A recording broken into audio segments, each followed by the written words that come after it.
Perfecto. Em, Bienvenidos a este nuevo programa de Radio Guillotina, creado, ideado, moldeado por la gente creativa de acá de la Radio Guillotina, que se llama Anda a Leer. Em, Programa de divulgación literata por parte de unos humildes diletantes o aproximados a la literatura. Así que vamos a ir eh, cada episodio hablando de algunos de los libros que consideramos que vale la pena que otras personas lean. En esta oportunidad vamos a hablar de El empampado Riquelme de Francisco Muat. Este libro trata de lo siguiente, es un libro que se podría decir que es una especie de novela de no ficción y que trata de o también se podría mencionar que es una especie de crónica que a veces se combina con la investigación, con una crónica detectivesca, y que trata de lo siguiente. En 1956, don Julio Riquelme, que es un humilde portero del Banco del Estado de Chillán, sube a un tren en esa ciudad para hacer un viaje de 4 días hacia Iquique. Allá va al bautismo de uno de sus nietos, lo que de paso iba a servir como reconciliación con uno de sus hijos que no veía hace muchos años. Riquelme, allá en Iquique, también se iba a encontrar con su ex esposa, a quien tampoco ve desde hace muchos años. Pero ¿qué es lo que pasa?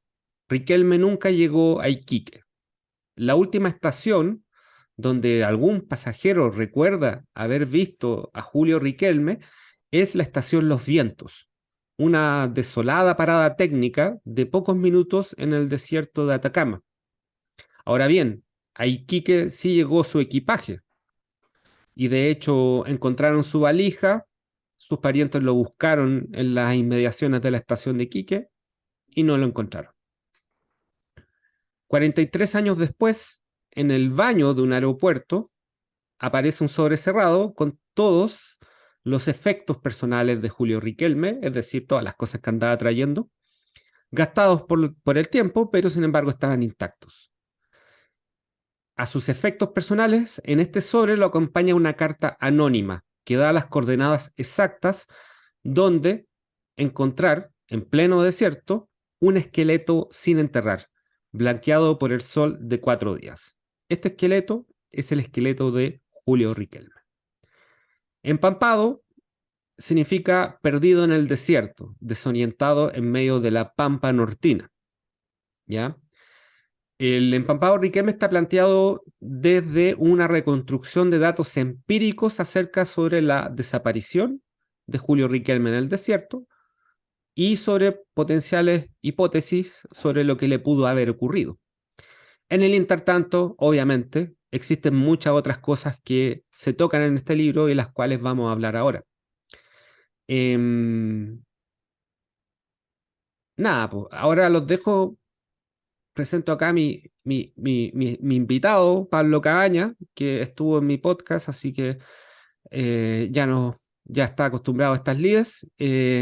¿Cómo estás, Pablo? Un gusto tenerte acá, en Andaler.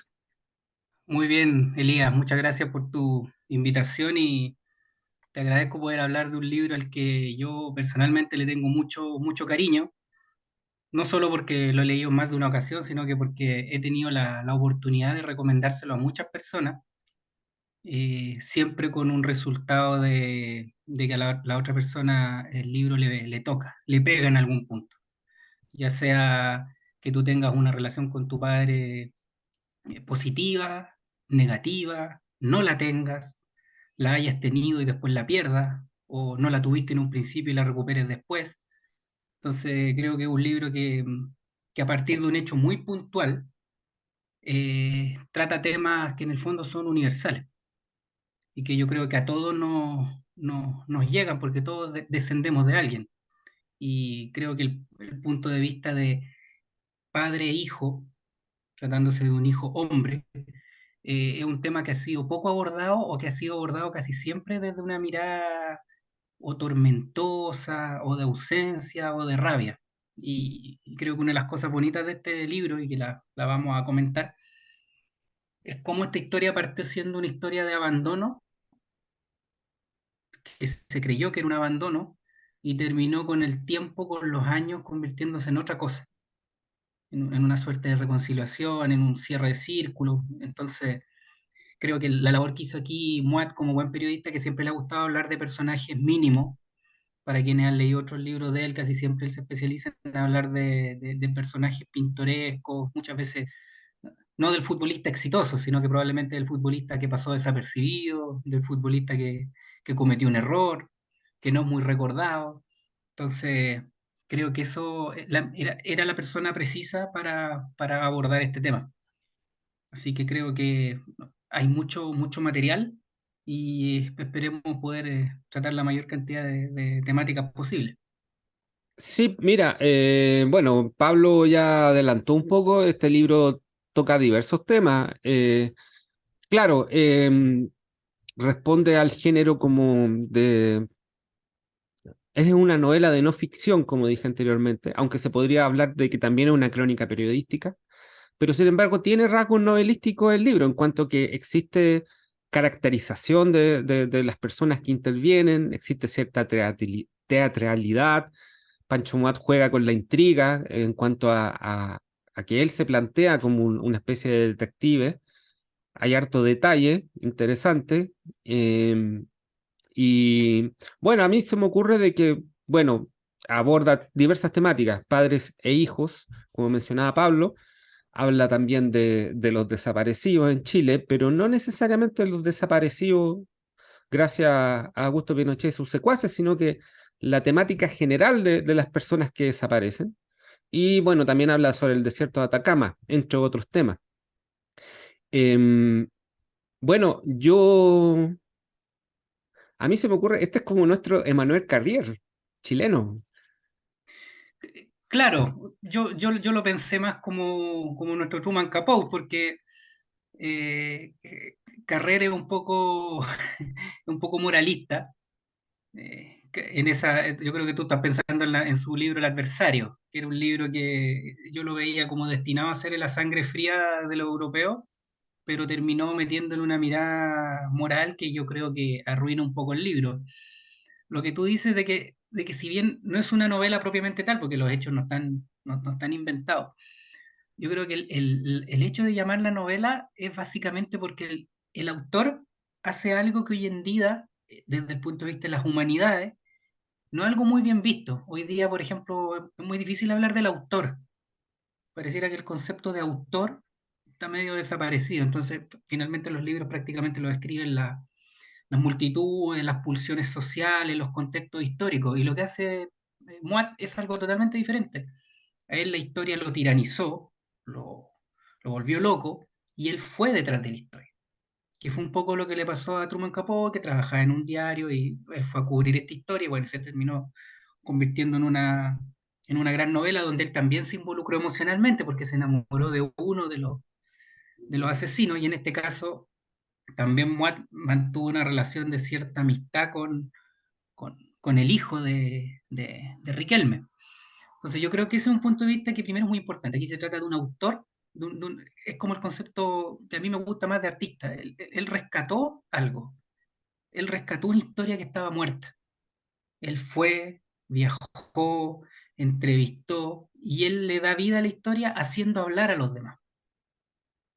Por eso yo te comenté que se parecía un poco al verso de Yo vengo a hablar por vuestra boca muerta, que es como la megalomanía máxima del poeta, o sea, yo voy a hablar por ustedes, y eso es lo que hace Moat, pues. Va, toma la historia y comienza a vincularse con distintas personas, incluso con profesionales, por ejemplo, médico legal, que probablemente si tú haces una historia del servicio médico legal en Chile, hagas una historia del país, básicamente, y con psicólogos, que también permiten explicar, cosa que vamos a hablar también, estos mecanismos mentales que nosotros generamos como seres humanos para seguir viviendo y afrontar situaciones que son adversas. Pues. Así que yo lo veo más como a sangre fría que como el adversario, porque siento que Moat es un poco más neutral y eso le da un tono que yo valoro más del libro que meterse un poco en la historia, comprometerse tan sentimentalmente. Él es neutral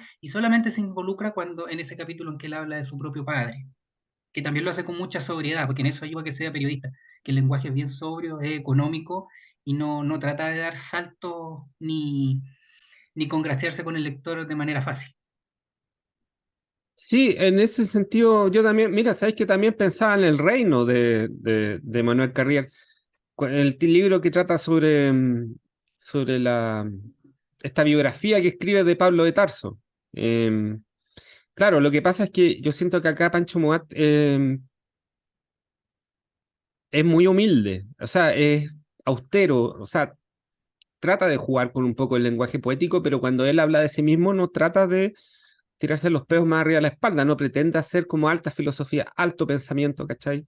Ni Mm. tampoco ponerse como un sujeto que está sometido en una especie de momentos de su vida muy relevantes y que se conectan con la historia, como lo hace Manuel Carrier, que él se mete dentro del relato y se da mucha importancia como buen francés aburguesado que es, ¿cachai?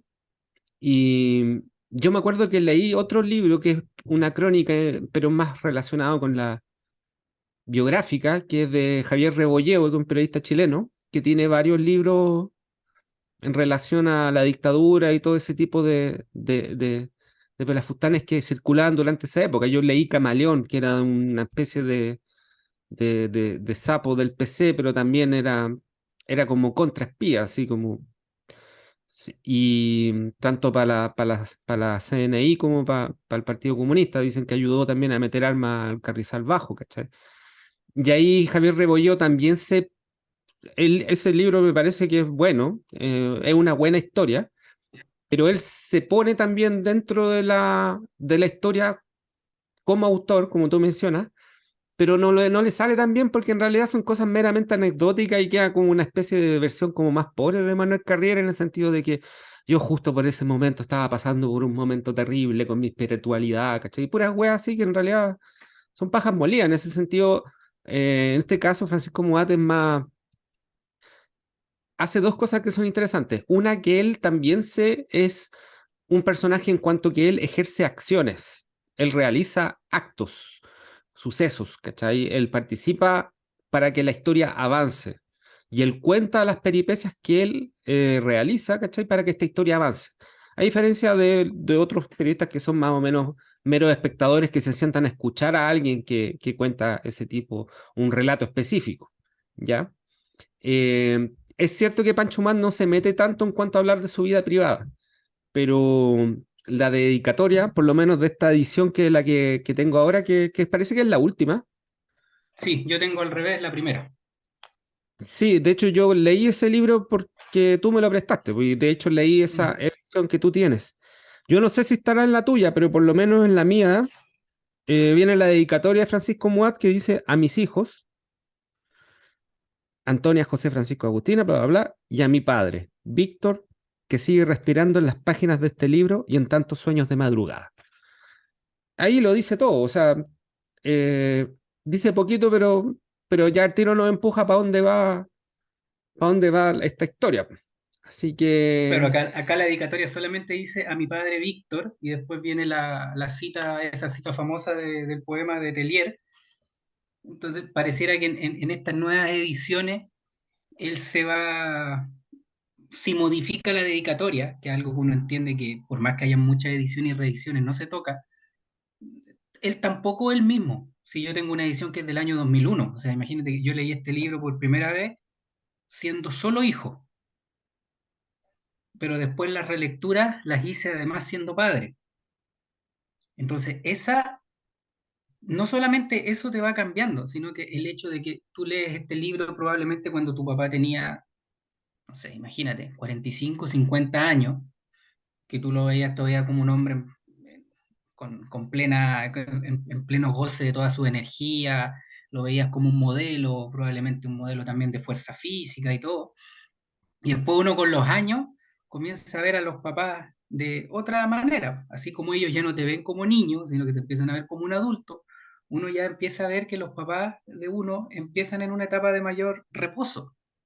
Ujú. Entonces, por eso te digo que esa de la dedicatoria es un tema porque pareciera que a él también le ha ido cambiando la percepción en la medida en que el libro ha ido agarrando vuelo, porque tiene tantas ediciones y él lo ha corregido y lo ha aumentado, es porque el libro ha generado un efecto. Por eso yo creo que este es un libro que es súper obvio lo que voy a decir, pero la metáfora es lo importante. Este es un libro que no se había escrito antes.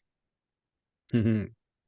O sea, No, este es un libro claro, que no se había hecho nada similar. Casi siempre las miradas eran desde otro punto de vista. ¿Cachai? Uno siempre piensa un poco como, no sé, pues en Kafka, que Kafka el tema del padre era un tema grande para él. Era un tema complejo, era un tema que lo atormentaba y era un tema que lo atormentó hasta que se murió. Pero no habíamos visto una historia como esta. Por eso a mí me interesaba hincarle el diente al tema que yo creo que es probablemente lo que a mí más me gusta de este libro, que es para quienes amamos los libros y amamos la literatura, entendemos que muchas veces las vidas que nosotros tenemos son relatos que nosotros mismos nos contamos.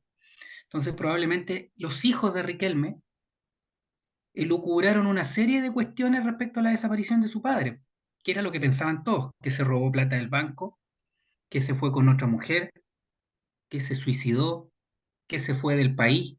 Entonces ellos armaron su vida, hasta viejo, 50 años, bajo la idea de que su papá los abandonó.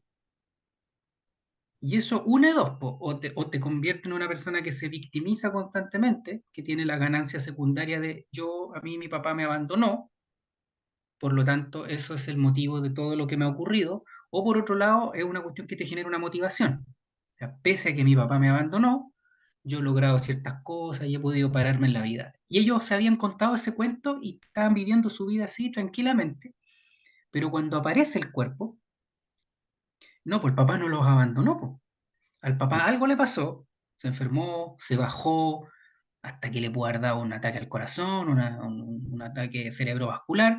Entonces ellos se tienen que empezar a contar otro cuento. No es que el papá los haya abandonado. Entonces debe ser muy duro para una persona tener que cambiar su relato a una edad en que tú ya tienes tu vida armada.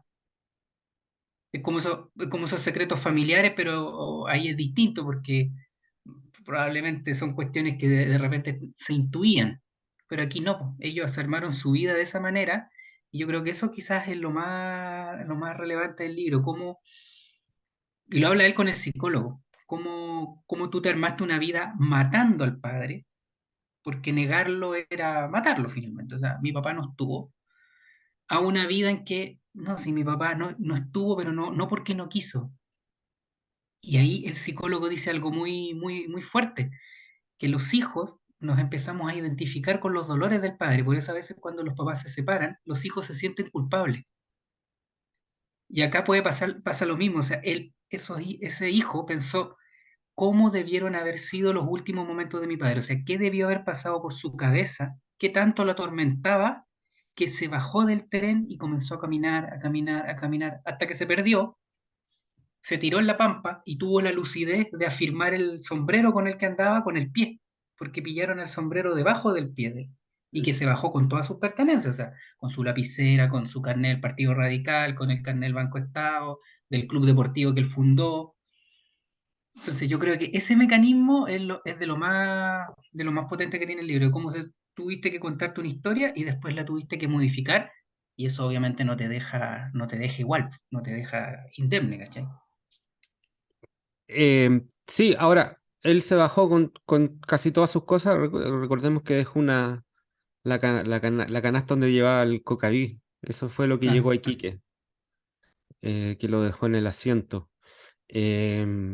Bueno, lo que pasa es que, bueno, lo que pasa con los desaparecidos, con la ausencia en general, siempre es necesario generar lo que había notado en los apuntes de la minuta, un cierre. Es necesario realizar un cierre cognitivo que te permita dar explicaciones a situaciones ambiguas de tu historia personal, ¿cachai? O eliminar la incertidumbre, porque de alguna manera bueno, el ser humano busca el conocimiento o busca saber cosas o busca, inventa religiones siempre en busca de eludir o no estar sumergido en la situación de la ambigüedad o de la incertidumbre. Siempre se busca certeza, aunque sean falsas. ¿Cachai? En ese sentido, claro, hay una cultura de la ausencia del padre en general, sobre todo en Latinoamérica y en Chile, y de alguna manera pareciera que es como común eso de asumir de que el viejo fue a comprar cigarro y no volvió. Es la explicación más lógica, es la explicación más frecuente. Y por otro lado te permite seguir con tu narrativa de vida, narrativa Claro, vital, ¿cachai? Eh, Ahora, claro, es interesante la mención que tú haces en relación a tener que cambiar esa suposición que uno tiene de ese pariente, ¿cachai? Como que de alguna manera te modifica tu esquema mental y, y requiere otro ejercicio de cierre, otro ejercicio de duelo, ¿ya? Eh, entonces, claro, eso es algo interesante de este libro porque, claro, cuando encuentran el esqueleto, habían pensado los tiras, porque salen, creo que fueron unos PDI que encontraron como esto en un baño de un aeropuerto, las pertenencias que tenía este caballero. Y primero, obviamente, pensaron de que era un detenido desaparecido durante la época de la dictadura de Pinochet. Entonces, es curioso eso claro, de que, eso se nota en que ellos pensaron eso porque no fueron y lo entregaron, sino que lo dejaron abandonado. Entonces probablemente fueron personas que lo encontraron, anotaron las coordenadas, pero probablemente dijeron, no me quiero meter en problemas. Entonces exacto. por eso ellos pensaban que era un detenido desaparecido y se asustaron. Entonces después apareció la historia y se supo eso. Entonces ahí también hay otro tema, que es el tema de, aparte que el hijo, que es el que protagoniza el libro, que hace las gestiones para el funeral y todo, es igual al papá, Mm. Se parecen es igual, bastante. pues, sí, pues son tipos altos, morenos, incluso Moat cuando se encuentra con él y empieza a hablar con él, dice, y todavía juega algunos partidos porque es un recio defensor central. Incluso tanto Riquelme como el hijo se parecen mucho a Manuel Rojas físicamente. Sí, de Tipos hecho. altos, morenos, canosos, peinados para atrás. Pero bueno, es paréntesis, el ser humano siempre busca su identidad, o sea, de dónde viene. Por eso la búsqueda del padre es eterna. Y el padre no solamente como el padre físico, la religión es el padre, Dios es el padre, el Estado es el padre. Siempre uno lo asocia eso más al padre. Entonces tú buscaste tu identidad, era de un abandonador, o sea, yo vengo de un abandonador. Es como yo soy hijo de un alcohólico, yo soy hijo de una mamá soltera. Mm, Y acá ese cambio también implicó replantearse la identidad. mm, Entonces no estaba destinado, por decirlo de alguna manera, genéticamente Riquelme hijo a ser un abandonador, porque además tampoco sabemos lo que pasó. Si ese es el otro tema, el libro hace un cierre, porque aparece el papá, hay funeral, el hijo se pone el anillo y después se lo va a traspasar a su hijo, pero nunca vamos a ver qué le pasó a Riquelme. Entonces el- el libro no se acaba finalmente. sí, el libro encierra dos, bueno, empieza con, ese es el misterio. Ese, Claro, bueno, está el pequeño misterio de quién encontró los huesos y mandó o sea, mandó los efectos personales para que supieran dónde está. Lo más probable es que hayan sido personas que estaban haciendo exploraciones mineras porque sabían las coordenadas exactas y por lo tanto andaban con un GPS. Aparte que claro. tenéis que andar metido en medio de la nada en el desierto de Atacama donde no crece nada, ¿cachai? Pero claro, como para que se sepa un poco cómo está estructurado el libro, el libro comienza con el encuentro de estos efectos personales y después del posterior encuentro de los huesos, de los restos mortales de este caballero y la correspondiente levantamiento del cadáver y después su viaje desde Antofagasta a Iquique para ser velado y enterrado allá, donde vive el hijo que iba a visitar este señor, Riquelme. Eh, Hay algo que se me quedó en el tintero y que vale la pena mencionar, que no sé si en la edición que tú tienes o en una posterior, pero parece que Pancho Muat incluyó una foto del esqueleto de Julio Riquelme, del empampado. Sí, sí, están las fotos. Están las fotos, pero creo que en la edición que tú tienes viene una foto del esqueleto. En la edición que tengo, que me compré ahora, que es la última, que es editorial Bordés, él sacó, no está la foto del esqueleto. Yo escuché una entrevista que le hicieron a Pancho Muat, Francisco Muat, y él dijo que, claro, cuando publicó ese libro, él no le veía como las repercusiones que podía generar para la familia del sujeto, que la primera imagen que se tiene de este hombre son sus huesos. Claro, claro. Entonces, con los años, Francisco Muat se dio cuenta de que quizá era mejor sacar la foto de sus huesos, del esqueleto, y nada, pues colocar otras fotos y algunas fotos donde sale este caballero como era cuando estaba vivo. Ahí se produce una modificación. Bueno, en esta entrevista Francisco Muat decía también de que hizo cambios de ubicaciones de párrafo, o sea, de capítulo, cambió párrafo. Como tú bien dices, este libro queda como abierto porque siguen, bueno, existe el misterio de este señor en cuanto a qué es lo que pasó con él, porque se bajó del tren en medio de la nada y se puso a caminar, pero también eh, la gente va como imaginando cosas y de alguna manera se vuelve como una especie de espejo, que es lo que ocupa Moab a propósito de esta historia para hablar de su padre también. Ahora, el, el otro gran misterio que se plantea, y la pregunta está hecha textual en el libro, es, ¿uno conoce realmente a su padre? Porque claro, uno podría decir, para Riquelme hijo, esa labor es imposible porque no va a saber qué le pasó al papá, por qué se bajó, de qué murió.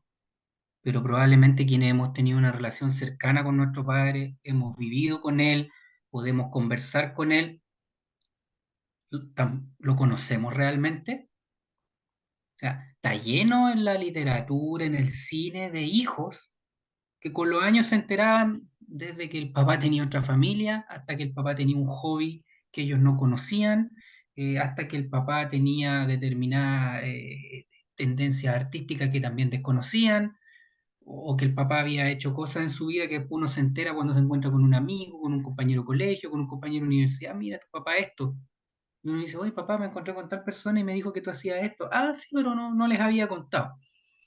Entonces, ese misterio está ahí siempre. El qué Pero, tanto conoces tú a tu padre. pero es entendible porque, y de hecho yo creo que por eso existe después como, por lo menos para Francisco Mal existe esta cuestión no sé, po, el golpe que genera emocional, que genera ver después al padre ya anciano, en tercera edad, y verlo en una condición de debilidad, que era como súper diferente a lo como uno creció viéndolo. Pero es que también el padre, en la medida de que se haya tenido un padre y que se haya crecido con el padre, ejerce un rol muy específico en la familia y en la sociedad y frente al hijo. Sí, claro, yo entiendo que hay papás buena onda que se muestran tales como son, pero una cosa como dice el cliché, así una cosa es la persona y otra cosa es la función que cumple como padre. Claro, Ahora, como es en muchos casos, sobre todo para los viejos más antiguos, ¿cachai? Que tuvimos como papás como menos, más tradicionales, por lo menos en mi caso, está presente esa situación de mostrar una imagen, de mostrar ciertos antecedentes frente al hijo, porque él también ejerce un rol en específico en esa familia. Por lo tanto, no necesariamente tiene que mostrar todos los matices de su mundo, todos los matices de su personalidad. claro. Claro, lo que pasa es que ahí, claro, volvemos al tema de que hay tres vidas, una pública, una privada y una íntima. Y por lo menos en lo que hace Moat en el libro, que a mí me parece genial, que él cuando habla de su padre no empieza a hablar ni de los valores que le transmitió su papá, ni del bienestar material que le transmitió, sino que habla de una anécdota. ¿Y por qué lo conecto? Porque yo siempre me acuerdo del inicio de Cien años de soledad, Mm, que dice el día en que, o sea, el coronel Aureliano Buendía, el día en que lo iban a matar, el coronel Aureliano Buendía recordó el día en que su padre lo llevó a conocer el hielo. hielo. Macondo era en ese entonces, bla, bla, bla. Entonces, ¿qué es lo que él recuerda en el momento en que lo iban a matar, que lo iban a fusilar? El día en que su papá lo llevó a conocer el hielo. Exacto. Entonces, lo que hace Moat es genial porque habla de su padre y en el fondo, en esas 4 o 5 páginas, cuenta toda la relación con su padre a partir de un viaje que hizo y que el papá se sacó la ropa en la misma pieza y él lo miró y le vio ya un cuerpo más desgastado por los años, desgastado por la edad y probablemente por la ocupación que tenía el papá, que creo que era médico. Entonces, esa intuición fue genial, que es hablar de tu padre, así como a partir de un chileno que se perdió en La Pampa, tú hablas de un tema universal. Él habló de su padre con todo lo que implica ser hijo a partir de una anécdota relacionada con ese viaje, pero también la anécdota que él recuerda de cuando su papá parece que lo llevó por primera vez al estadio. Que para la gente que le gusta el fútbol es casi siempre una experiencia no solo inolvidable, sino que media iniciática, pues así como ir al primer recital, ir al primer partido de fútbol. Así que yo creo que ahí el tipo tuvo una mirada muy humilde y muy sincera, que fue hablar de su padre a partir de un hecho puntual. Y también no ocultó cosas, pues también dijo, probablemente no hablamos tanto, no nos comunicamos tanto en determinado momento por la época, por cosas, Mm. cosas que pasan en toda relación. Y ahí yo me quería agarrar de un podcast que tú hiciste en Ideas de Bolsillo, que a mí la imagen me quedó muy grabada, que tú decías, y creo que lo hay hecho conmigo también, que a ti te gusta ver caminar a la gente. O sea, Cuando- mirarlo en la que no calle, sepan que no sepan que tú lo estás mirando. exactamente. Ver cómo se comportan Cuando, cuando cuando, piensan que nadie lo está mirando. y en ese podcast que tú hiciste, que creo que se llamaba Padres e Hijos, algo así, Sí, tú cuentas que una vez te dedicaste cuadras a ver a tu papá caminar. mm, Es lo mismo, sí. es lo mismo. No necesitas ver a tu papá en el trabajo, haciendo como las labores que son como habituales en el rol de padre o de madre, sino que necesitabas verlo en una pequeña anécdota, en un pequeño momento, para a lo mejor ahí hacerte la idea de cómo era, sin necesitar empezar a contar eh, sus orígenes, dónde nació, qué estudió, a qué se dedicó o cuántos hijos tuvo, sino que básicamente a partir de una cuestión tan simple como verlo caminar, tú te puedes forjar una idea. Entonces, mira, hizo un vínculo entre esa ocurrencia de García Márquez, la de Moat y la tuya. Sí, mira, lo que pasa y lo que te mencionaba como cuando conversábamos para preparar este programa, claro, bueno, primero voy a leer la parte que Pancho Muat habla de su padre, que dice, abro comillas, comparar, inevitablemente comparar los brazos que recordábamos o que queremos recordar sosteniéndonos a nosotros de niños y de verlos ahora más flácidos, más blancos, inevitablemente más delgados. Claro, el capítulo que tú mencionabas del podcast es que cuando yo me encontré con mi viejo, él iba caminando más adelante que yo, me di cuenta que estaba viejo porque el hueón arrastraba las patas, ¿cachai? Levantaba muy poco los pies en comparación con otras veces que, como la especie de imagen como arquetípica que uno tiene alojada en su mente. Claro, hay un tema como del cuerpo, ¿cachai? Ya incluso desde el punto de vista fenomenológico, así como la parte principal, tu primera etapa en la vida, los modelos físicos que tú tienes de protección, de amparo, de cuidado, de castigo, de orden, bla, bla, bla, bla, bla, son los de tus padres, en la medida que hayáis tenido padres, siempre claro, y, y de alguna manera esos arquetipos se quedan alojados en, en la memoria, en la formación de uno, ¿ya? En el recuerdo que uno tiene de esa persona, porque generalmente uno no siempre recuerda a la persona envejeciendo. Claro, lo hace con otras personas, pero por ejemplo con aquellas que cumplieron esta función específica, formadora, correctiva, ¿cachai? Como que, protectora, como queráis mencionarle, eh, se queda este estereotipo de imagen y este golpe de la decadencia física, de observar y contemplar la decadencia física de esta especie de estereotipo que se tiene producto de lo que te marcó en la infancia, es lo que genera como esta sorpresa, este choque. Ahora, claro, hay una especie de, es como una especie de, bueno, hay una forma más pesimista de verlo, que es como un preámbulo de la experimentación de la muerte, ¿cachai? De alguna manera es como una Y especie, de la propia, exacto, de alguna manera empezáis a experimentar la muerte desde antes de que te ocurra, ¿cachai? La finitud de tu propia existencia. sí, pues ahí Eh, yo pensaba en ese que dijiste tú, era justo algo que yo estaba pensando, que era em, la psicología moderna, dentro de lo poco que uno sabe, te enseña que cuando uno es guagua y cabro chico, uno es una persona con los padres, uno está unido por razones de alimentación y de cuidado, de los cuidados básicos que necesita todo niño. Y la adolescencia es tan complicada porque en la adolescencia uno se separa de los padres y uno entiende que está solo. Los niños, por regla general, apegados a sus padres, no sufren porque son uno con sus padres, pero en la adolescencia el cabro se pone más melancólico, más rebelde, porque se da cuenta que él es distinto a los papás y que es una persona independiente y que por lo tanto está solo.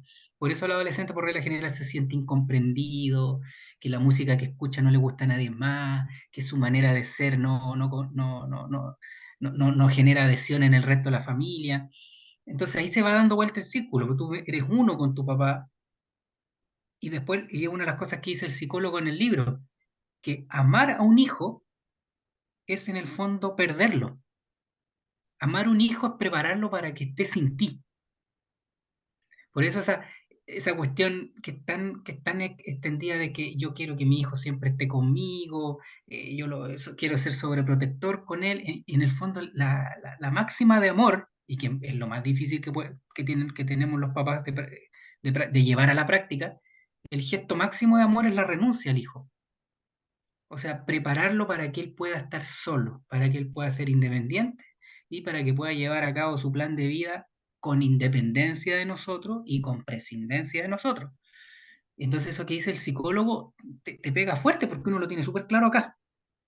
No, mis hijas son del mundo, son ciudadanas del mundo, ellas pueden desarrollar su vida con independencia, con autonomía, pero probablemente cuando digan, oye, ¿sabes que nos vamos o hacemos tal cosa, nos queremos ir del país, lo que sea?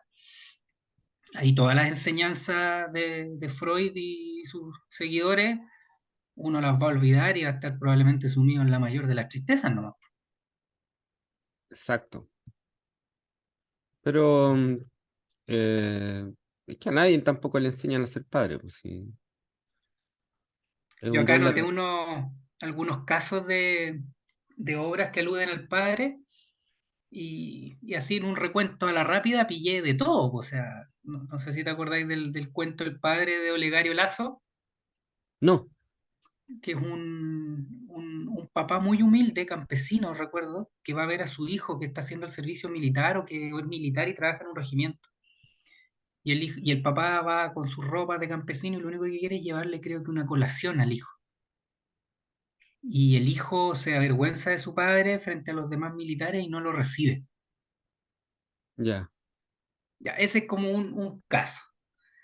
El otro caso que me acordé, que lo marqué aquí, que es un párrafo que tiene Kafka en la carta al padre, que dice, a menudo me imagino un mapa del mundo extendido y a ti tumbado sobre él, y entonces parece como si las únicas zonas que me son accesibles son aquellas que tú no tapas o que están lejos de tu alcance. Esa imagen es brutal, po. Ahí se nota el talento que tenía Kafka para lo aforístico, po, como se manejaba en espacio corto, que es imaginar al padre tendido en un mapa y que probablemente las zonas que quedan fuera son las zonas donde él podía tener autonomía. Ahora estamos hablando de un caso extremo de Kafka, un gallo que se sintió incomprendido toda la vida. claro. Y el tercer ejemplo que noté, que es un caso más grandilocuente, pero muy bonito, que es de una novela que ahora creo que en Netflix está la película, que se llama El olvido que seremos, que es de un escritor colombiano que se llama Héctor Abad Faciolince y que él cuenta la historia de su padre, que su padre fue un salubrista y un tipo que luchó por el mejoramiento de las condiciones de la salud pública en Colombia, pero que tuvo en una época de violencia política y el pobre caballero pagó justo por pecadores y finalmente lo terminaron matando. Entonces, también me acordé de los hermanos Karamazov. Mm. Adaptada en Entonces, Chile como Machos, la teleserie. claro, claro. Entonces, ahí tomé varios ejemplos de cómo se trataba este tema y la verdad es que esta forma que se trata en este libro no la vi. Ahora, otro tema que es muy importante acá, que es la importancia de los rituales, porque no sé si Moat tuvo la habilidad o se pilló con un tipo realmente muy sabio, que Ernesto Riquelme, el hijo de Julio Riquelme, El cada empampado. frase que decía era una cuña. Mm. Era un tipo muy sencillo, muy humilde, pero que tenía una sabiduría muy notable. Y cuando en lo del funeral, él dice, pero esta historia hay que cerrarla. O sea, él tenía absolutamente claro que todo este destino, todos estos olvidos, toda esta leyenda que rodeó a su padre, tenía que cerrarse a través de un ritual, a través de un funeral. Y ahí uno se da cuenta la importancia que tienen estos ritos y estos hitos, que a uno a veces le da lata, chuta, un funeral o ir al cementerio, porque de verdad muchas veces es una lata, pero probablemente son cuestiones que te sirven para cerrar y que terminan siendo un hito, generan un antes y un después. O sea, antes del funeral había un estado de cosas y por la fuerza que tienen los rituales y por algo el ser humano eternamente se ha organizado en grupo, ha creado símbolos, ha creado lenguaje, organizaciones, todas con rituales. Lo que viene después del ritual es un cambio del estado de cosas, aunque sigan siendo igual, pero pareciera que en la manera de pensar del ser humano, en la conciencia del ser humano o en el nombre que le queramos dar, hay un cambio entre lo que ocurría antes del ritual y después del ritual, que fue en este caso poder enterrar al padre, que ahora también una cuestión de coincidencia.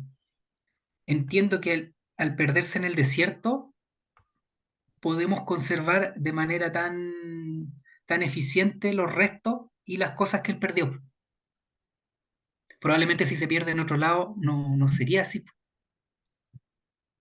por Sí, razones de los minerales, del sol, no sé, pero el tipo no se ahogó, no se perdió en la selva ni en el hielo. Estaba en un lugar donde afortunadamente se pudieron conservar sus restos y sus pertenencias. sí, mira, claro, cuando el que elabora como la resignificación y como la especie de reformulación expresa de su relación con el padre, es lo que hace Francisco Moat, el autor, en el libro, en aquellos capítulos que le dedica y esos párrafos que él habla de su padre, porque él lo tiene presente y él siente de que nada, pues frente a alguien que estuvo ausente y perdido durante varias décadas, él teniendo a su padre ahí presente, necesariamente tiene que saldar esa como esa especie de correspondencia o ese vínculo. Ahora, lo que pasa con el hijo del empampado Riquelme, Ernesto Riquelme, que es, él tiene que hacer, como mencionábamos en un comienzo, pues, él se creó esta historia de que mi padre no está porque fue a comprar cigarros y un abandonador como son todos los padres en Latinoamérica y potencialmente podemos serlos todos los hombres, ¿cachai? Y listo. Y después se encuentra con esta nueva situación en donde existe un padre ausente que desaparece por tratar de estar presente Claro. y que a pesar de eso, con el transcurso de los años, el weón vuelve a hacerse presente. Lo que, claro, alguien que ya tenía cerrada esa historia,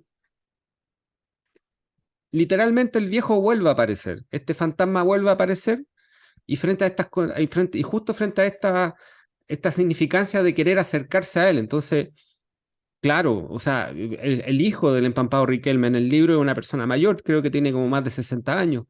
Sí, Entonces, a esa altura del partido de tu vida, tenía otras preocupaciones, ¿cachai? Y por lo tanto, lo que importa es cerrar ese vínculo que se vuelve a abrir, quizás de una manera mucho más halagüeña, ¿cachai? Una forma mucho más rica o mucho más satisfactoria, quién sabe, para uno mismo. Ahora, la necesidad de realizar este entierro, justamente lo que tú mencionabas bien respecto a la realización de los ritos como, como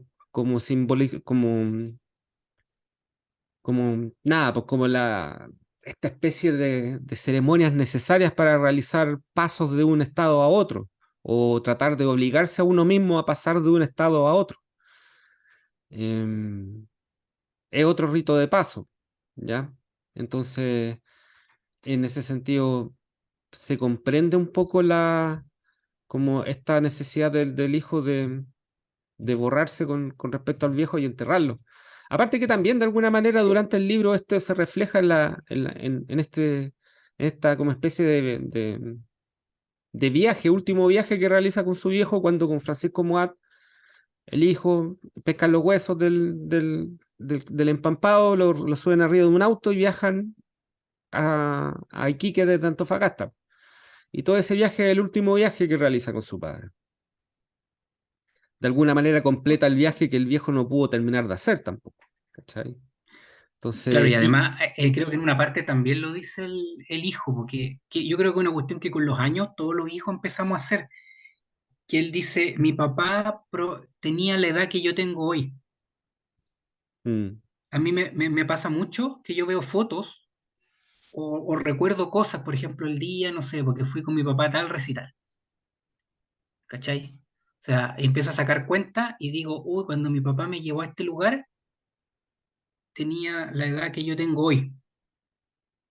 Y uno empieza a mirar y uno tiene una cuestión bien absurda que es sentirse todavía como si uno fuera muy joven. Entonces uno tiende a mirar a los papás de uno, uy, pensar que mi papá en esa época tenía 35 chuta, y se veía mayor de lo que me veo yo. Y probablemente después, cuando uno vea fotos, también va a tener la misma impresión. Pues entonces se me ha generado ese juego de, decir, de preguntarme siempre, ¿y qué edad tenían mis papás en ese momento? No sé si por un afán de comparación o tratar de identificarse ya, si mi papá tenía esa edad, habrá estado pensando en las mismas cosas que estoy pensando yo hoy día, habrá tenido las mismas preocupaciones que tenía yo en esa época. Y creo que acá el hijo lo dice, o sea, mi papá tenía la edad que yo tengo ahora cuando decidió tomar ese tren. Que a todo esto, él iba a viajar con la señora y la hija que tenía acá en Chillán, po. sí, Y tuvieron una pelea y él decidió viajar solo. exacto. Claro, uno podría pensar, ya tenía pensado lo que iba a hacer, pero probablemente era porque le daba lata llevar a la hija y a la nueva señora a un lugar donde se iba a encontrar con su ex señor y su otro hijo. Y quería No, evitarse el drama nomás, po. por supuesto, incómodo, incómodo. Quiso evitarse una situación incómoda. Ahora, mira, hay otro aspecto que es interesante que tú mencionaste de recién, ¿cachai? Que era como la posibilidad de contar con los restos de este señor, incluso con parte de su ropa, em, que ha sido todo, incluso creo que el esqueleto todavía tenía el sombrero ahí apoyado Mm, con el talón el hombre. Y claro, es el desierto más seco del mundo, que tiene muchos niveles de sal, pues. Entonces, obviamente, eso facilita la momificación o la conservación de, ¿cómo se llama? De cuerpos o de rastros o de restos de personas, ¿cachai? En ese sentido, el mar, o sea, el desierto sirve como un mar seco, ¿cachai? Permite ocultar o esconder personas, ¿cachai? Yo viví, como tú bien sabes, en Antofagasta un par de años y me llamaba la atención las diversas historias que se cuentan de personas que ya bien se perdieron en el desierto o que bien hacían desaparecer en el desierto, porque es algo muy fácil, ¿cachai? es como te dije, un mar seco. Pero por otro lado, el desierto, con la simbología y con esta conexión que tiene con la muerte, con lo no vivo, por otro lado detiene el tiempo, ¿cachai? Producto de la salinidad, momifica y preserva muy bien algunos cuerpos. Em, Hay unas salitreras, por ejemplo, creo que son las de Pedro Valdivia, que creo que están en Antofagasta, cerca de Antofagasta. Creo que son las de Pedro Valdivia, si no me corrigen, que tienen un cementerio, creo que son las últimas que se cerraron. Y tienen cementerio y, claro, el desierto levantó producto de la resequedad, creo que se abrieron algunas tumbas por la tierra, ¿cachai? Que se agrietó y permitió que algunas tumbas estén a la vista y que, y que de hecho algunos cadáveres estén bien conservados y todavía conserven algo de piel. Y es porque obviamente esta cuestión no tiene ningún puto material orgánico esa tierra, ¿cachai? Es seco, Sí. entonces lo conserva. Entonces, por un lado, está este desierto que está simbolizando la muerte, siempre la falta de vida, además encima si le agregamos las matanzas obreras que existieron en el desierto de Atacama durante la época del salitre, pero por otro lado tenemos eh, un lugar que detiene el tiempo, ¿ya? Y que permite una generación de nuevas conexiones en donde las memorias se puedan volver a reconectar. Eh, la conexión en este sentido inevitable, por lo menos a mí me surgió en relación a la película de Patricio Guzmán, Nostalgia de la Luz, Mm. ¿cachai? Que no sé si la viste, pero que justamente son personas que al igual están buscando carbono o el elemento de carbono, ¿cachai? Que son los elementos que dan vida o que supuestamente dan rastros de vida, ¿cachai? Que son personas que buscan detenidos desaparecidos en el desierto de Atacama, ¿cachai? Personas, habitantes cerca de Calama, tengo entendido. Porque saben que el desierto puede permitir este tipo de reconexiones, de congelar o encerrar o detener en el tiempo estos desaparecidos. O sea, imagínate que cuando comenzó la transición, estaba cerca el Congreso de llegar a un acuerdo de punto final. Y el desierto habló, po, intervino a la historia, po, aparecieron en Pisagua y por esto mismo de los materiales, no solamente aparecieron cuerpos, sino que por lo que yo recuerdo, los cuerpos aparecían con las muecas y con los gestos previos al fusilamiento. Entonces, lo que tú decís es muy interesante porque me acordé de, bueno, lo habíamos hablado también de esto de Zurita, de que Mm, Zurita tiene una onda con la geografía, porque además nosotros tenemos una geografía especial para este tipo de cosas. Tenemos cordillera, tenemos mar y tenemos desierto. Y en uno de sus poemarios, Anteparaíso, que es el más famoso, él le dedica las ciento y tantas, 200 páginas que tiene su poemario a la cordillera, al desierto y al mar.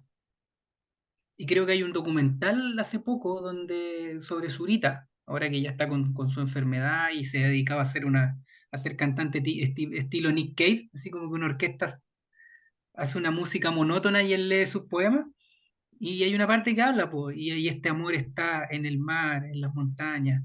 Entonces, no es cualquier cosa que esto haya ocurrido en el desierto, porque pareciera que Chile es un país dado no tanto para perderse, porque ahí yo pienso en Estados Unidos, o sea, si te quería ir a perder, vaya a Estados Unidos. Y me acordé de Missing de Fouquet, que también habla de un perdido, sino que Chile pareciera que es un país que está hecho geográficamente para desaparecer, y para hacer desaparecer, que es aún más duro. Porque en el desierto tú puedes la expectativa de que alguien aparezca, en el mar ya no. Y por eso la crueldad máxima fue precisamente hacer desaparecer cuerpos en el mar. Y claro, por otro lado tienes la cordillera, donde también hay una cantidad de personas que se pierden, tiene hasta la misma historia de los rugbyistas uruguayos. Entonces pareciera que este país está hecho para desaparecer gente en un punto de vista que la gente puede volver a aparecer, pero en otros casos como en el mar que no va a volver. Entonces Sí. es súper fuerte la presencia del desierto. Y claro, en este caso nos permitió conocer esta historia, que si hubiera sido del tipo se sube a un barco, no habríamos conocido esto. Y además tiene toda una mística el tema del desierto, pues si tú ves las fotos, sol radiante, la escenografía en que transcurre el libro, uno siempre la imagina con sol, con calor. Me acuerdo que cuando iban a ver el cuerpo, dónde estaba el cuerpo, los tipos eran súper conscientes de que tenían que estar hasta cierta hora, Mm, porque después el viento se oscurece y te puedes empampar igual porque pierdes la noción de dónde estás, pues no tiene ninguna punto de referencia. claro. En Así que ese no, sentido, esa reflexión está muy, muy, muy buena porque los mismos artistas chilenos siempre han rescatado la geografía, que claro, uno puede decir es como más o menos obvio hablar de la geografía, pero es que probablemente en algunos países la geografía no es parte del arte ni es parte de la poética. es Aquí que sí, igual pues. el norte de Chile tiene tiene una carga simbólica bien, y específicamente el desierto de Atacama tiene una carga simbólica producto de su historia. Olvidemos de que eso se ganó a través de una guerra, ¿cachai? Claro. Eh, una guerra que duró y que, y que nada, porque generó muchos muertos, pues, ¿cachai? Después las consecuencias de esa guerra que fue justamente, o lo que probó la causa de esa guerra, que fue el salitre, provocó también un reguero de explotación y de muerte posterior, ¿cachai? A través de las pulperías y las matanzas obreras que ocurrieron, ya sea la de Santa María en Iquique o la de la Plaza Colón en Antofagasta. Em, el desierto, además de ser absoluto como el mar, ¿cachai? O como las montañas, también tiene esta noción de un dominio ajeno al ser humano, ¿cachai? De de lo inhabitable. Entonces, em, No, y además este tipo se perdió, claro, era lo que había en esa época, pero había que recorrer el país completo para hacer ese viaje, pues. O sea, él partió de un lugar que era absolutamente distinto a donde tenía que llegar. Entonces, de alguna forma, el viaje que él hizo también tuvo cruzado no solamente por sus propios fantasmas, que era alejarse de su nueva familia para volver a visitar a su antigua familia, y además se cuenta que el caballero tenía otras cosas por otros lados también, sí, por supuesto.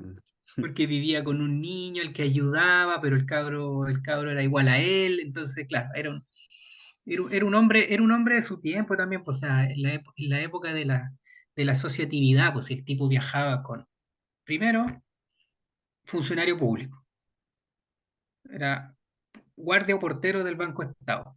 Sí, portero. Segundo, como la mayoría de los chilenos de clase media, funcionarios públicos en esa época, era militante del Partido Radical. Mm, Y tercero, era de los fundadores de un club deportivo. Entonces, aparte de la dignidad con la que viajó, con su mejor terno, con sombrero, con una lapicera muy bonita que tenía, era un tipo que era un hijo de su tiempo. O sea, cuando la gente se adscribía a organizaciones y orgullosamente andaba con los elementos simbólicos de esas organizaciones, que era el carnet de socio. Uno cuando viaja, claro, mete todo en la billetera, pero no anda precisamente, voy a llevar la cuestión con la que marco tarjeta, voy a llevar mi club de socio del club tanto, de pertenencia a tal lugar. Entonces, eso también es interesante de que además la historia habla común, de un chileno común que por ser común se le asociaron una serie de características que finalmente no eran las suyas, pues decían, este es el típico chileno que abandonó a los hijos. mm, Entonces todo ayudó a que la leyenda fuera por ese lado. Entonces al final los hijos... Y otra cosa que cuenta Muat, parece que no lo buscaron tanto. no. Desapareció Pasó una semana, preguntaron por él y no preguntaron los que lo esperaban, no preguntaron de los que se despidió, no preguntó la gente del banco, no preguntó la gente del club deportivo. Entonces, ahí se genera otra cuestión que es como que lo que creo que lo dice el libro, una mitología de la incomunicación. Sí, Pareciera que nadie preguntó por él. sí, era como me recuerda al poema de Carlos Pessoa Belli, Nada, Ah, claro. No, ¿cachai? sí, esta historia, por eso te digo, el tono del libro era clave, porque lo pudiste haber convertido en un melodrama, lo pudiste haber convertido en psicología barata, o lo pudiste haber convertido en una historia trágica. Sí, ahora lo que tú mencionabas en un comienzo sobre la geografía, este caballero tomó el tren longitudinal, que era un tren que salía desde La Calera y llegaba a Iquique, y se demoraba como 3, 4 días en llegar. Pero antes de eso tuvo que llegar de Chillán a La Calera. Exactamente. Entonces fue todo un pique que se tomó. Pero bueno, lo otro, claro, es que también eh, el ser socio de un club deportivo, tener el carnet de adscripción a un partido político, son parte de las piochas o de las como las medallas que te dan tu identidad, ¿cachai? Que te dan la pertenencia a ciertos grupos y configuran tu personalidad. Entonces, igual tenemos que considerar que este señor era de los años 50 del siglo pasado. Em, Quizá ahora nosotros no tenemos esa necesidad de andar con todas nuestras medallas o distintivos, ¿cachai?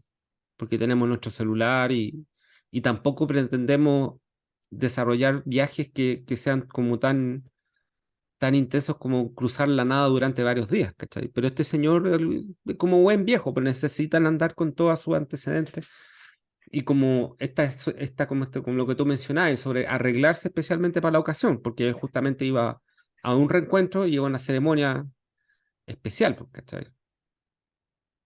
Ahora, a mí lo que siempre me ha llamado la atención de las muchas personas a las que le he recomendado este libro, que a todo esto, este libro me lo regaló mi propio papá, y también está vinculado con esa historia, es la emoción que genera este libro en las personas que uno se lo regala o se lo ha prestado.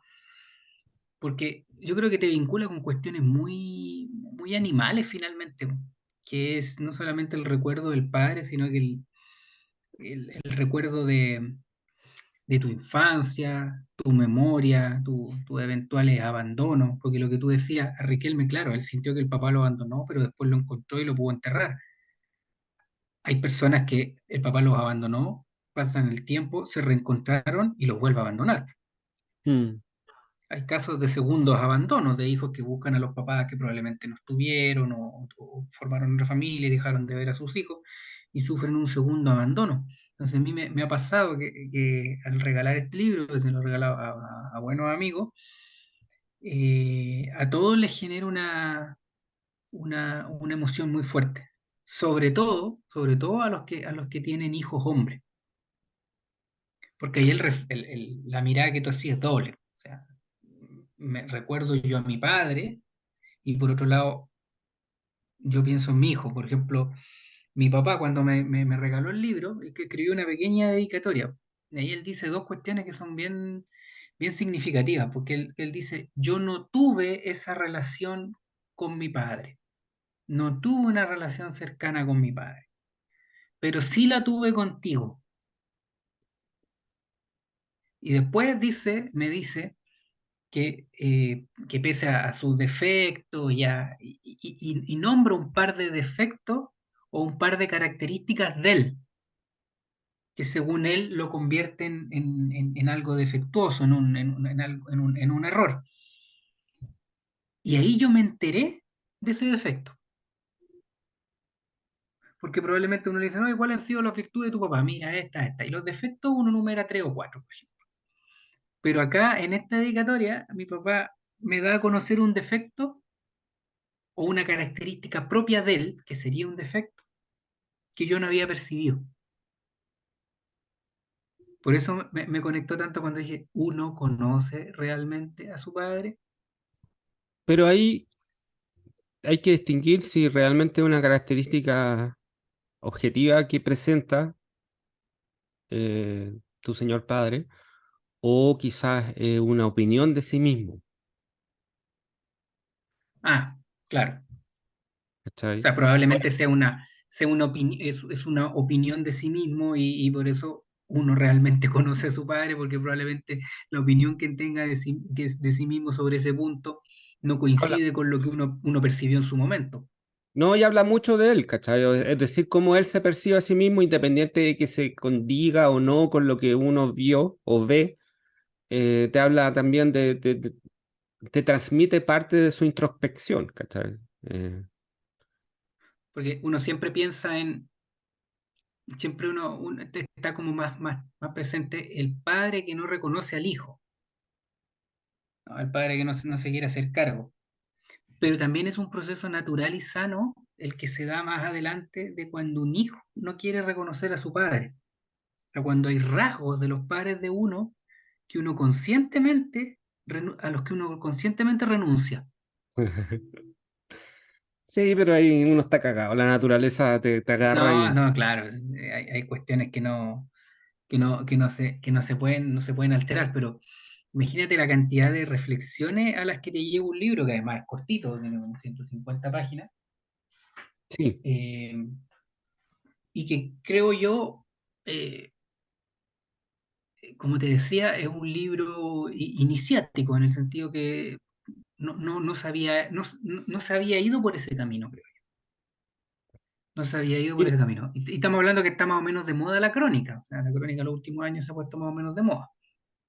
sí, mira, claro, acá en Chile, no Claro. ignoramos otras, quién sabe, ¿cachai? Pero por lo menos acá en Chile sí, súper innovador en ese sentido, lo fue. Eh, Ahora yo tengo otras explicaciones adicionales a las que tú mencionaste de por qué cuando tú prestáis este libro, se lo recomendáis a alguien, la gente tiende a sacar muchas reflexiones, ¿cachai? O tiende a sentirse identificada con esta historia o saca, o esta misma historia como que remueve inquietudes biográficas del lector. Es por dos factores, creo yo. Creo que es un libro muy, muy, muy, muy chileno. Y no lo digo en un aspecto chauvinista, ni patriotero, ni wea, sino que solamente por el hecho de que existen muchos elementos chilenos eh, que componen el libro. Y segundo, que el libro trata de gente no destacada, trata de gente opaca, trata del anónimo, eh, que lo somos todos nosotros.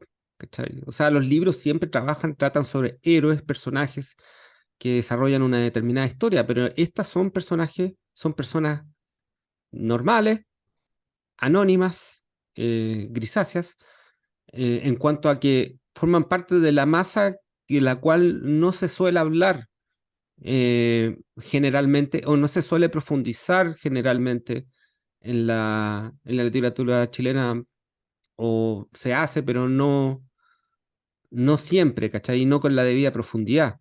En ese sentido me parece interesante un poco la conexión que hiciste con Manuel Rojas en cuanto al parecido del caballero, que efectivamente se parecían. Mm.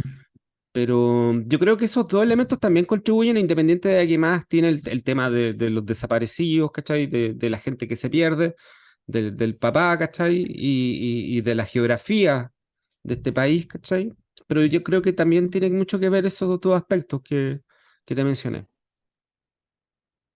Sí, aquí estaba viendo como algo que yo escribí alguna vez sobre este libro, que dice de la capacidad que, como decías tú, la capacidad para visibilizar sectores, situaciones, personas o actividades que siempre estuvieron ahí, pero nadie miró o quiso mirar.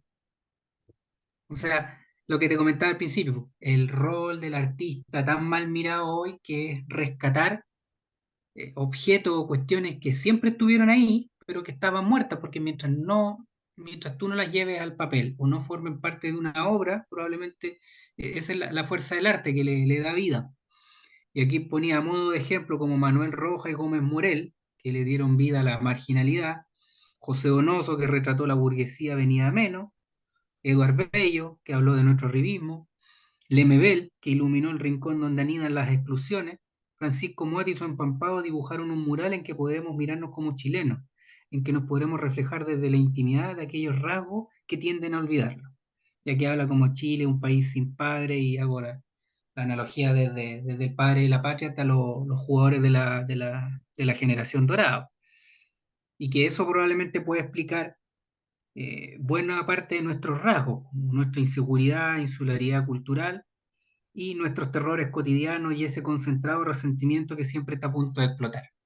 Entonces, visibilizó una cuestión que no estaba, y uno tiende a pensar que a esta altura ya está todo hecho, pero de este lugar no se había hablado, de este tipo de historias y Podí, situaciones. Por eso el gallo fue tan brillante porque a Muat le deben llegar 10.000 historias, debe conocer 10.000 historias y algunas las descarta, pero esta por alguna razón lo, lo movilizó. sí, él era editor de la revista del domingo, del Mercurio, creo, y le llegó la historia, la noticia de este sujeto y creo que escribió un reportaje para ese suplemento. Y después, y a medida que lo fue escribiendo, se calentó con la historia y hizo este libro, ¿cachai? Em, pero como te digo, me acordé ahora que tú lo mencionáis, un tío en los años 80, un tío mío, hermano de mi vieja, él se fue de la casa. Eh, o sea, sí, salió y no volvió en varios días. Y pasaron los días y mucha gente, y la familia se preocupó, qué le pasó a este hombre? Hasta que mandó una carta, llegó una carta, una correspondencia donde era una foto de él donde estaba con unos locos tomando, ¿cachai? Carreteando. Y la mandó desde Antofagasta. Se fue al norte el weón. Ahora, ¿cómo llegó allá? ¿Por qué llegó allá? Yo no lo tengo claro. Más encima, está muerto mi tío ahora, que en paz descanse mi tío. Pero la potencialidad de conectarse con este tipo de historias es súper fuerte. Entonces, por eso yo creo que también, como te digo, volviendo, reiterando un poco el punto anterior, ¿cachai? Lo que mencionabais. Bueno, Em, Fouquet cuando escribió el libro de Missing, que habla del perdido, él utilizó la palabra perdido y parte el libro con una cita de Papelucho, que Papelucho hay una parte en que dice en Chile toda la gente se pierde. mm, Y ahí me acordaba que, claro, uno lee los papeluchos, ahora que uno lo empieza a releer un poco, por lo menos a mis hijas que les gusta, y claro, está Papelucho, está la Domitila, están los hermanos, está la mamá, y nunca está el papá, po. O no está en la está. oficina, como que se habla del papá, pero no está. Pero es que Papelucho es medio, lo crió como la nana, como que tiene una relación más cercana con ella que con los Claro, padres. por eso a Fouquet le gusta Papelucho, porque Fouquet imagina que sus personajes adolescentes son la continuación de Papelucho. Sí, pues Papelucho también es como de una clase media acomodada. Claro, claro, se notaba, pues, y medio abandonado por los papás, porque como decís tú, empezó como ese fenómeno que tiene harto de lugar común de que oh, hijos criados por las nanas. De hecho, Ahora uno podría decir hijos criados por las pantallas. pero Papelucho habla más de Domitila constantemente que de la mamá o el papá, ¿cachai? En su aventura en general, por lo que yo recuerdo. Claro, pero era como para mostrar que existía ese modelo de un padre, no quiero decir ausente, porque era el contexto de la época y el papá no se veía a sí mismo como ausente. No, pues. Pero era un papá que ejercía un rol y no se movía de ese rol, era como un rol muy, muy claro, y que probablemente hoy en día los roles han cambiado, pero creo que la figura sigue siendo importante como lo que dice, como lo que decías tú, pues, como como el arquetipo de los límites y como el arquetipo del juego, Sí, muy profundo. como que abre el mundo. O sea, yo, claro, a propósito de lo que mencionáis de Pancho Moat, que hablaba del papá que lo llevó al estadio, del buen día, que se acuerda del, cuando le iban a fusilar, de que su papá lo llevó a conocer el hielo, que claro, lo que hace es que muchas veces el padre tiene esta cuestión de enseñarte parte del mundo, de, de iniciarte en el mundo, porque cuando uno es un niño, a menos que obviamente hayas tenido una pésima infancia, en general uno está, el mundo del niño es pequeño, ¿cachai? El universo es pequeño. Y se va agrandando a medida de que los padres van permitiendo que ocurran, que se sitúen en estos nuevos lugares. Estamos hablando de una paternidad ya del siglo XX. Yo no soy padre ahora actualmente y no cacho tanto, pero sin embargo está el padre que te lleva al estadio o que te lleva a algún evento en donde tú no podrías ir solo, en donde tu Claro, madre tampoco te iba a llevar, ¿cachai? Entonces, eh, la característica fundamental o una de las características que tiene el padre o el rol paterno es como, es ese, sin perjuicio de que, claro, estamos en Latinoamérica, la Pachamama, la Virgen del Carmen y toda la weá, ¿cachai? De que obviamente sabemos de que existe un matriarcado por default, entonces obviamente la exigencia social al padre no es tan fuerte, pero los elementos que tiene el arquetípico del padre tiene que ver un poco con eso, con la iniciación hacia el mundo, con llevarte a conocer parte del mundo.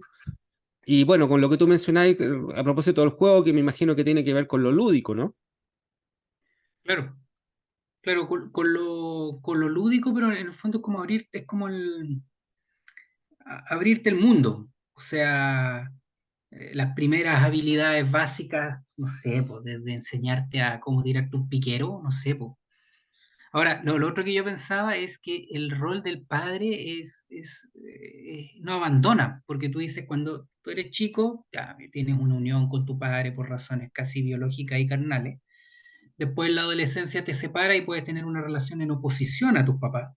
Mm, Y probablemente buena parte de los cambios políticos del siglo XX se expliquen de esa manera. El hippie está en oposición a su papá que era formal, después los punky en oposición al papá que fue de esta manera, y probablemente hoy día los cabros estén en oposición a sus propios papás, porque los ven que trabajan mucho, que dedicaron poco tiempo a la familia, que se dedicaron solo a ganar plata, entonces hoy día que quieren los cabros viajar, no comprometerse con pega, ¿cachai? Entonces voy a explicar la historia de la humanidad a partir de la relación con el padre. Después las personas forman sus propias familias y ahí te acercáis más a tus padres, no solamente porque te conviertes en uno, sino porque empezáis a pensar como ellos claro, y los empezáis a disculpar y los empiezas a comprender. Y ya después viene la relación en que los papás empiezan a necesitar más del hijo en el sentido de temas de salud, compañía. Entonces al final él no te abandona nunca, nunca, nunca, nunca en el recorrido. ¿Cachai? Y acá en el libro hubo un paréntesis en que el padre no estuvo, pero el padre finalmente volvió. Y ahí se parece un poco a la historia, y por eso está también, por eso el desierto y por eso es un desaparecido. Los detenidos desaparecidos, cuando los encontraban, en el fondo se sentía que volvían. Y acá el mm, papá, de alguna forma, volvió. Así que el vínculo no se cierra nunca, ya sea por ausencia o ya sea por presencia o incluso algo muy común, por rechazo, pero siempre está ahí. Cuando tú actúas en contra de algo, es porque ese algo también tiene una influencia y te maneja la vida de alguna manera, aunque tú o no sea, quieras ser. por asimilación hubo oposición, como se dice. Claro, Aunque, claro, la cosa tiende a ser más compleja, pero en líneas generales sí, pues tiende a ser como, eh, bueno, desde Edipo. claro, ahí me acuerdo esa bola que tiene Harold Bloom, donde él dice que en realidad Freud no le quería poner el complejo de Edipo, sino que era el complejo de Hamlet. Mm, Pero como él, o sea, primero era más bonito hablar de los mitos griegos que hablar de Shakespeare, pero claro. además Freud, freudianamente, rechazó a su padre, que era Shakespeare. Entonces prefirió aludir al mito o al complejo como de Edipo, siendo que en realidad él quería llamarle el complejo de Hamlet, porque Hamlet también tiene una relación así con su papá. Sí, igual. Así como dice que Freud, en sus 5 tipos de celos, son los 5 tipos de celos de Otelo. Entonces él dice que su verdadera influencia no fueron los mitos griegos, sino que fue Shakespeare, pero él no lo quiso admitir porque rechazaba a su padre. Viste, si al final, como decías tú, por asimilación o por oposición, este tema se te va a aparecer siempre así como volvió Riquelme, el tema del padre vuelve, vuelve, vuelve, y uno lo escucha hasta el día de hoy, en que uno ve cuestiones en la tele y dónde están los padres de estos niños, o qué hace el padre, ¿no? ¿Qué hace el Estado? ¿Qué hace el Pero Estado? El Estado también es un padre. tengo entendido que, bueno, Shakespeare igual es, bueno, una de las razones por las cuales se duda una de las tesis de que se duda de la existencia de Shakespeare como una persona era el hecho de que él tenía conocimiento muy diverso y muy profundo de diversas culturas, ¿cachai? Se sospecha que en realidad puede ser una compañía de teatro o bien pudo haber sido alguien autodidacta, pero la remisión a lo griego, a lo helénico está presente en Shakespeare y a lo clásico está siempre presente ahí. Em, los griegos entendían de que como son zonas escarpadas, donde existen muchas montañas, existen pocas tierras, y más encima son islotes o en la península. Entonces hay pocas tierras cultivables. Entonces había como una cultura de la necesidad de destronar a- al padre por una cuestión de sobrevivencia, de ocupar su espacio pronto, por una cuestión vital. Es una de las tesis de las tantas tesis por las cuales se explica esta cuestión de ese enfrentamiento que suele ser inevitable en muchos casos, ¿cachai? Ahora, Claro, más o menos violento, pero siempre hay un enfrentamiento, incluso por el lado de la misma comparación.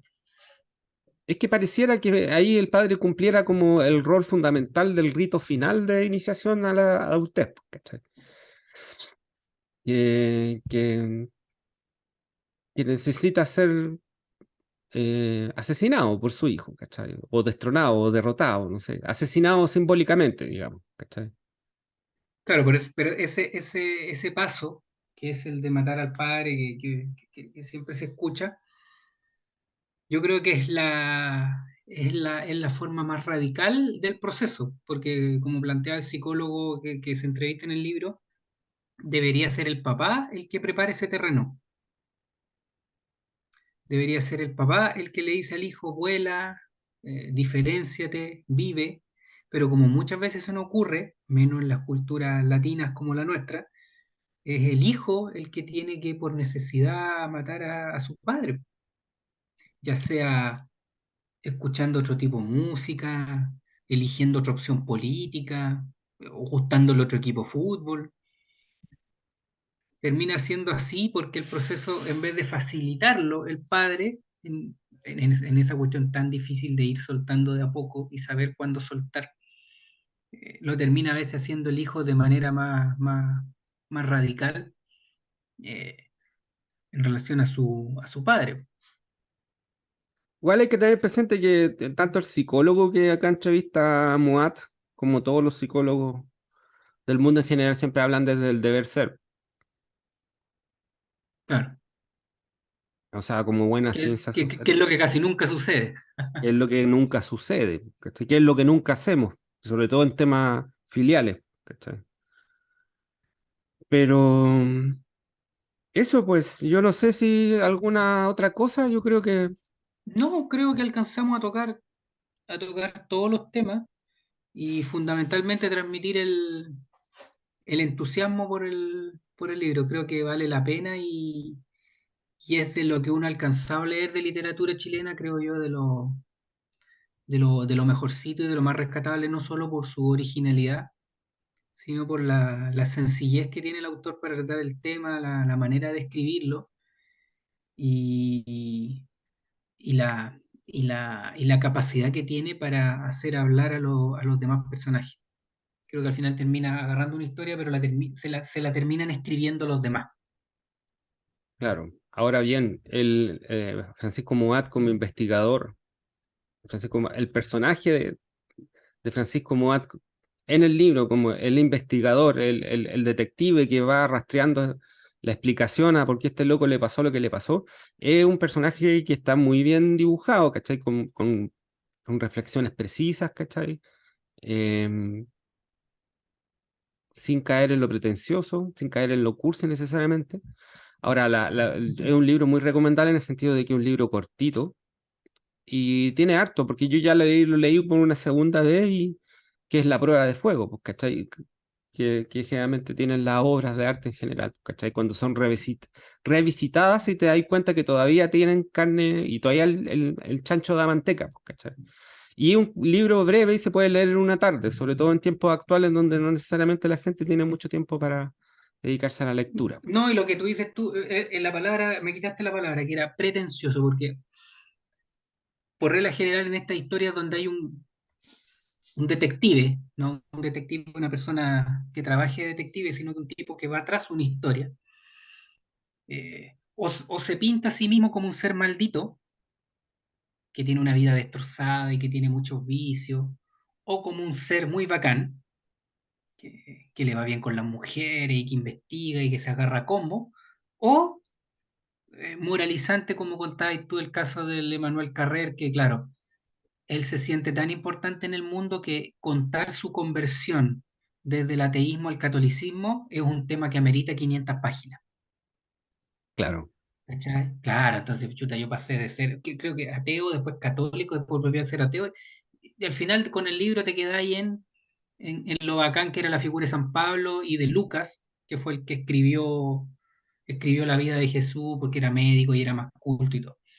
Pero acá el tipo hace lo que hablábamos, hace una cuestión brillante, que parte siendo el autor, pero termina diluyéndose y pareciera que la historia se la terminan contando otros, sin perder el protagonismo. claro, lo que tú mencionaste es muy cierto, y es interesante en el sentido del cliché o de los tópicos que tiene como la figura del investigador en los libros, ¿cachai? El que quiere resolver un misterio, el que quiere Claro, encontrar una verdad, ¿cachai? En general siempre el resolver un misterio que implica obtener un conocimiento que se está buscando o obtener algo de verdad, siempre tiene un costo, siempre tiene un costo. Y lo interesante del personaje, y claro, generalmente cada investigador en cada novela, en cada historia tiene sus propios avatares en este camino que emprende en busca de esta verdad.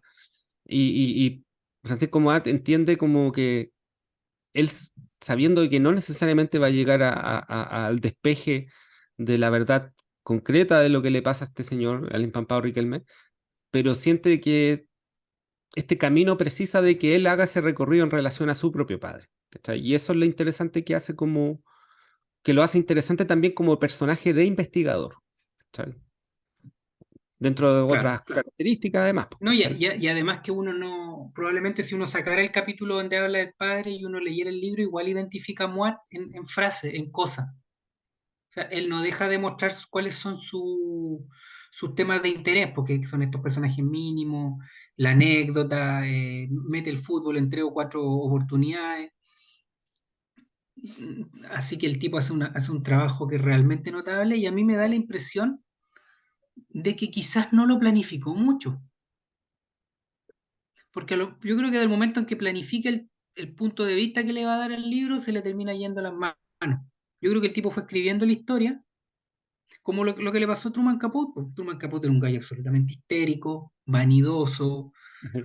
gritón, pero en La Sangre Fría escribió un libro absolutamente sobrio, bien estructurado y, y tras bambalinas pasaron miles de cosas, pues el tipo se fue a vivir allá, se enamoró uno de los asesinos, tanto así que la película de Philip Seymour Hoffman trata sobre la época en que escribió el libro, pero en el libro no se refleja la propia biografía de Truman Capote, que también tuvo temas bien graves con los papás, papá también que se echó el pollo, una mamá que no era la mejor mamá del mundo precisamente, pero acá el tipo fue y Mm. contó una historia donde logra equilibrar la compasión hacia la familia que fue asesinada, pero también entender la vida que tenían los compadres que hicieron lo que hicieron. Los dejó hablar, los dejó ser. O sea, él creó los personajes, pero como dicen los escritores, que es una cuestión casi mágica, los personajes terminaron hablando solos, se me escaparon de las manos, que es una cuestión que dicen mucho los escritores. Y aquí yo creo que él hizo lo mismo, él dejó hablar y terminó armando una obra que se generó a partir de otras voces, pero a partir del impulso inicial de él, de hacerse de la historia, pero que al final se la terminaron haciendo. Así como los papás nos sentimos dueños de los hijos y al final los cabros se terminan yendo. Mira la analogía que saqué. El libro partió como algo de él y se le fue de las manos y terminó siendo una obra escrita por otro. Pasa lo mismo con los hijos que uno cree que son de uno y después ellos terminan haciendo su propio camino. Exactamente. Claro, igual lo interesante de Francisco Mate es que en un momento cuando él entiende de que los hechos rastreables llegan hasta cierto punto nomás, ¿cachai? Y después él se abre hacia a la conjetura, ¿cachai? Con la entrevista al psicólogo, a la mentalista, cuando, eh, ¿cómo se llama? Va este tipo que ve la grafía, ¿cachai? La letra, que ve su personalidad de acuerdo a una carta que dejó Riquelme. Entonces, claro, le da pie también a la conjetura, a que esta historia puede irse por diversos lados, ¿cachai?